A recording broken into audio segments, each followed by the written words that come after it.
আজকে আমি তোমাদেরকে তিনটে কথা বলবো, এই তিনটে কথা যদি তোমরা মেনে চলতে পারো, এখনকার কলিযুগে আমি কথা দিচ্ছি তোমাদেরকে সবাই সম্মান করবে আর নিজের কাছে ডেকে কথা বলতে চাইবে। নাম্বার ওয়ান, যেটা তুমি করবো ভাবছো বা তোমার ওটা ড্রিম আছে যে হ্যাঁ ভাই এটা আমাকে পেতেই হবে, তো সেইটা তোমাকে পেতেই হবে, মানে পেতেই হবে, ঠিক আছে? তো সেটার পেছনে তুমি লেগে থাকো।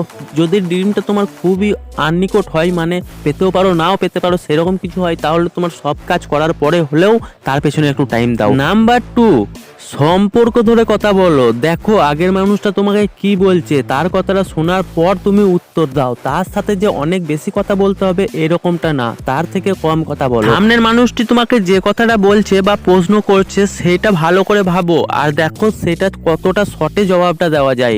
তার কথাটা দু চারটে কথার মধ্যেই মিটিয়ে ফেলো, খুব বড় হলেও পাঁচটা কথা বলে মিটিয়ে ফেলো, তার থেকে বেশি কথা বলা যায় না। নাম্বার থ্রি, তোমাদেরকে যখন কেউ ইনসাল্ট করবে বা রাগাবে সবার সামনে, তখন যে ছেলেটা তোমাকে রাগাচ্ছে সেই ছেলেটার চোখের দিকে স্থিরভাবে তাকিয়ে থাকো আর মুচকে মুচকে হাসো।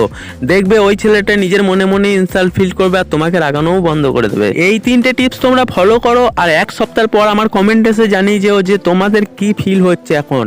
আর একটা টিপস তোমাদেরকে ফ্রি টিপস দিচ্ছি, সেটাও ইউজ করতে পারো। যখন তুমি রাস্তা দিয়ে সাইকেল বা গাড়িতে নিয়ে যাবে তখন কারোর দিকে তাকানো যাবে না, সোজাসুজি চলে যাবে, নিজের মনে যাবে, নিজের মনে আসবে, দেখবে তোমাদেরকে সবাই ডেকে কথা বলতে চাইছে। আজকের জন্য এতটুকুই।